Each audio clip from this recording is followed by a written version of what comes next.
কাইলৈ তৃতীয় পৰ্যায়ৰ নিৰ্বাচন আৰু তৃতীয় পৰ্যায়ৰ নিৰ্বাচনক লৈ সাজু হৈ উঠিছে গোৱালপাৰা জিলা প্ৰশাসন। আজি ৰাওনা হৈছে পুলিং প্ৰিজাইডিং অফিচাৰসমূহ ভোট কেন্দ্ৰলৈ। গোৱালপাৰা জিলাখনত যেহেতু 4টা বিধানসভা সমষ্টি আছে, তাৰে 2টা বিধানসভা সমষ্টি গুৱাহাটী লোকসভা সমষ্টিৰ আৰু 2টা বিধানসভা সমষ্টি ধুবুৰী লোকসভা সমষ্টিৰ, আৰু 4টাকৈ বিধানসভা সমষ্টিৰ 910টা ভোট কেন্দ্ৰ আছে। তাৰে 40টা ভোট কেন্দ্ৰ মহিলাৰ দ্বাৰা পৰিচালিত হ'ব আৰু 4টা যি আদৰ্শ ভোট কেন্দ্ৰ আছে, আৰু ক'ব লাগিব চৰাঞ্চলৰ বাবে 28টাকৈ ভোট কেন্দ্ৰ বনাই দিয়া হৈছে। আৰু তাৰ বাবে আজি ৰাতিপুৱাই এনেদৰে দেখিবলৈ পোৱা গৈছে জিলা যি আয়ুক্তৰ কাৰ্যালয়ত এনেদৰে দেখিবলৈ পোৱা গৈছে উৎসৱমুখৰ পৰিৱেশ, কিয়নো ৰাতিপুৱাই সকলো পলিং প্ৰিজাইডিং অফিচাৰসহ সকলো কৰ্মচাৰী এনেদৰে ইয়ালৈ অহা পৰিলক্ষিত হৈছে আৰু EVM-সমূহ লৈ নিজৰ নিজৰ ভোট কেন্দ্ৰলৈ ৰাওনা হোৱা পৰিলক্ষিত হৈছে, কিয়নো যিহেতু এই নিজৰ নিজৰ এলেকালৈ যাব কিছু দূৰণিবতীয়া অঞ্চল আছে, চৰাঞ্চলত আছে, সেই অঞ্চলসমূহত এই পলিং অফিচাৰ প্ৰিজাইডিং অফিচাৰসমূহ তেওঁলোকে নিজৰ নিজৰ যি ভোট কেন্দ্ৰলৈ যোৱা পৰিলক্ষিত হৈছে। আৰু বিশেষকৈ গোৱালপাৰা জিলাখনত ইয়াত এক ব্যতিক্ৰমী এটা ৰূপ দিছে বা ব্যতিক্ৰম এটা কৰিবলৈ চেষ্টা কৰিছে। ইয়াত যিহেতু 4টাকৈ বিধানসভা সমষ্টি আছে আৰু সকলোৰে সুবিধাৰ্থে সকলোৰে যেন সুবিধা হয় তাৰ বাবে লক্ষ্য কৰি 4টাকৈ সমষ্টিক বিভিন্ন ৰঙত আচলতে 4টাকৈ ৰঙত ইয়াত বিভক্ত কৰা হৈছে। যিহেতু জলেশ্বৰ বিধানসভা সমষ্টিৰ বাবে ৰঙা ৰং দিয়া হৈছে, একেদৰে গোৱালপাৰা পূবৰ বাবে বগা ৰং, আৰু যিহেতু দুৰ্ধয়ীৰ বাবে হালধীয়া আৰু পশ্চিমৰ বাবে নীলা ৰং, এনেদৰে বিভক্ত কৰা হৈছে 4টাকৈ ৰঙত, যেন কোনো ধৰণৰ অসুবিধা নহয়, অফিচাৰসমূহৰ কোনো ধৰণৰ অসুবিধা নহয় আৰু নিজৰ নিজৰ যি EVM মেচিনসমূহ সুন্দৰভাৱে লৈ যাব পাৰে। আৰু তাৰ উপৰি ক'ব লাগিব যিসমূহ বিষয়া আছে তাৰ ভিতৰত যিসমূহ যি জলেশ্বৰ বিধানসভা সমষ্টিৰ ভিতৰত বা পূবৰ বিষয়াসমূহ EVM-সমূহ যেন সুন্দৰভাৱে লৈ আহে, ছেক্টৰ বিষয়াকে আদি কৰি সুন্দৰভাৱে লৈ আহে। তেওঁলোকৰ যি টি-চাৰ্ট আছে, যি কাপোৰ, তেনেদৰে সুন্দৰভাৱে কাপোৰ পৰিধান কৰা হৈছে, হালধীয়া ৰঙৰ কাপোৰ, একেদৰে নীলা ৰঙৰ ৰঙাৰ লগত এনেদৰে কাপোৰ দিয়া হৈছে আৰু সুন্দৰকৈ এনেদৰে ব্যৱস্থা কৰা হৈছে। আৰু তাতকৈ আৰু এটা ক'ব লাগিব, উল্লেখ কৰিব লাগিব, যিহেতু এই যি প্ৰিজাইডিং অফিচাৰ বা পলিং অফিচাৰসমূহ আহিব, বিষয়াসকল আহিব, তেওঁলোকক আদৰিবলৈ এখনকৈ গ্ৰিটিংছ কাৰ্ড ইয়াত দিয়া হৈছে জিলা প্ৰশাসনৰ ফালৰ পৰা।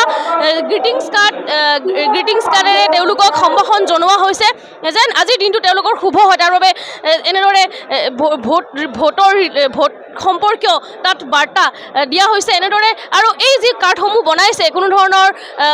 কিনি আনি পেলাই বা এনে দিয়া হোৱা নাই, সেয়া হৈছে স্কুলীয়া ছাত্ৰ ছাত্ৰীসকলে নিজে হাতেৰে প্ৰস্তুত কৰি ওলাইছে সেই কাৰ্ডসমূহ, আৰু সেই কাৰ্ডসমূহ এই পুলিং অফিচাৰ প্ৰিজাইডিং অফিচাৰসকলক দিয়া হৈছে। আমাৰ লগত জিলা আয়ুক্ত ছাৰে কথা পাতিবলৈ যত্ন কৰিম, তেওঁৰ পৰা আমি জানিবলৈ চেষ্টা কৰিম কেনেধৰণৰ ব্যৱস্থা গ্ৰহণ কৰা হৈছে। যিহেতু আজি ৰাতিপুৱাৰ পৰাই দেখিবলৈ পোৱা গৈছে বিষয়াসকল আহিছে, নিজৰ নিজৰ ভোট কেন্দ্ৰলৈ ৰাওনা হৈছে। আমাৰ কাইলৈ নিৰ্বাচন, আমাৰ গোৱালপাৰা জিলাত আমাৰ 4টা বিধানসভা সমষ্টি আছে, আমাৰ 2টা লোকসভা সমষ্টিৰ অন্তৰ্গত। ইয়াৰ বাবে আমাৰ আজি গোটেই পলিং প্ৰিজাইডিং অফিচাৰসকলক একেলগে নিজৰ জেগাৰ পৰা আমি লৈ আনিছোঁ, আৰু আমাৰ আয়ুক্ত কাৰ্যালয়ৰ চৌহদৰ পৰাই সামগ্ৰীসমূহ বিতৰণ কৰা হ'ব, আৰু ইয়াৰ পৰা তেওঁলোকে নিজৰ কৰ্তব্য পলিং ষ্টেচনলৈ যাবগৈ ভোট গ্ৰহণ কৰিবলৈ। ভোট কেন্দ্ৰ আছে আমাৰ গোৱালপাৰা জিলাত মুঠতে 28টা ভোট গ্ৰহণ কেন্দ্ৰ আছে, যিটো নেকি আমাৰ চৰাঞ্চলত অৱস্থিত। তাৰ বাবে আমি ইতিমধ্যে নাৱৰ ব্যৱস্থা কৰিছোঁ। ইয়াৰ পৰা ঘাটলৈকে তেওঁলোকে আমাৰ গাড়ীত বাছত যাব, তাৰ পৰা তেওঁলোকে নদী পাৰ হ'ব, আমাৰ ইঞ্জিন বোট ব্যৱস্থা কৰা হৈছে, ইঞ্জিন বোটেৰে তেওঁলোকে পাৰ হৈ যাব। যিহেতু আমি এটা ব্যতিক্ৰমী বস্তু দেখিছোঁ, ইয়াতে প্ৰতিটো সমষ্টিকে বেলেগ বেলেগ ৰঙেৰে সজোৱা হৈছে। হয়, কাৰণ ইয়াতে যিহেতু আমি 4টা সমষ্টিত আমাৰ 910টা পলিং ষ্টেচন আছে, ইয়াত যাতে কোনো খেলি মেলি নহয় সেই বস্তুটো নিশ্চিত কৰিবৰ কাৰণে আমি কালাৰ কোডিঙৰ ব্যৱস্থা কৰিছোঁ। 4টা বিধানসভা সমষ্টিৰ যিখিনি কাম কৰি থকা মানুহ তেওঁলোকক আমি সেইটো কালাৰ কোড অনুসৰি তেওঁলোকক আমি টি-চাৰ্ট দি দিছোঁ, যাতে EVM-বিলাক আনোতে যাতে তেওঁলোকে ষ্ট্ৰং ৰুমৰ পৰা কাউণ্টাৰলৈ তাত যাতে কোনো খেলি মেলি নহয় সেইটো নিশ্চিত কৰিব পাৰে। ইতিমধ্যে আৰম্ভ হৈছে ইয়াৰ যি প্ৰক্ৰিয়া আৰম্ভ হৈছে, আৰু এয়া আছিল যিহেতু আমাৰ গোৱালপাৰাৰ জিলা আয়ুক্ত, আৰু আমি এনেদৰে গোৱালপাৰাৰ পৰিৱেশ দেখুৱাইছোঁ। গোৱালপাৰাৰ যিহেতু চাৰিটাকৈ বিধানসভা সমষ্টি আছে গোৱালপাৰা পূব আৰু জলেশ্বৰ বিধানসভা সমষ্টি ধুবুৰী লোকসভা সমষ্টিত ধুবুৰী লোকসভা সমষ্টিৰ আৰু অন্তৰ্ভুক্ত আৰু দুধনৈ আৰু গোৱালপাৰা পশ্চিম যিহেতু গুৱাহাটী লোকসভা সমষ্টিত অন্তৰ্ভুক্ত তাৰ বাবে এনেদৰে ইয়াত যিহেতু 910টা যি গোটেই জিলাখনৰ 910টা পুলিং ষ্টেচন আছে ভোট কেন্দ্ৰ আছে আৰু পুলিং বিষয়া প্ৰিজাইডিং বিষয়াসকল এনেদৰে তেওঁলোকে নিজৰ নিজৰ ভোট কেন্দ্ৰলৈ ৰাওনা হ'বলৈ এনেদৰে ওলাই অহা পৰিলক্ষিত হৈছে আমি পৰিৱেশ দেখুৱাইছোঁ এনেদৰে বিষয়াসকলে অহা পৰিলক্ষিত ৰাতিপুৱাই তেওঁলোকে আহিছে দাদা আপুনি কোনটো ভোট কেন্দ্ৰত পৰিছে আপোনাৰ গোৱালপাৰা ষ্টত পৰিছোঁ আহিছে ৰাতিপুৱাই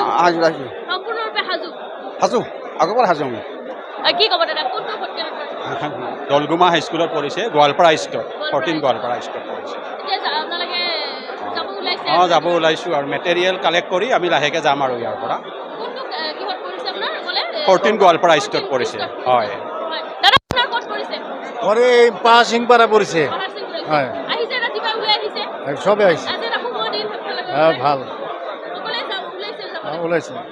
আপোনাৰ ক'ত পৰিছে মোৰ পৰিছে পশ্চিম বসন্তপুৰ এল পি স্কুল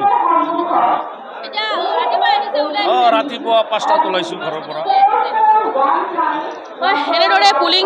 প্ৰিজাইডিং বিষয়াসকল আহিছে তেওঁলোকেও এনেদৰে তেওঁলোকৰ যি EVM মেচিনসমূহ লৈ ভোট কেন্দ্ৰলৈ ৰাওনা হ'ব কিছু সময় পিছতে তাৰ বাবে এনেদৰে ৰাতিপুৱাই ভিৰ কৰাৰ পৰিলক্ষিত হৈছে এয়া আমি জিলা আয়ুক্তৰ কাৰ্যালয়ৰ পৰিৱেশ দেখুৱাইছোঁ জিলা আয়ুক্তৰ কাৰ্যালয়ত এনেদৰে দেখিবলৈ পোৱা গৈছে সকলো বিষয়া কৰ্মচাৰী আহিছে আৰু এনেদৰে তেওঁলোকে ভোট কেন্দ্ৰলৈ যোৱা পৰিলক্ষিত হৈছে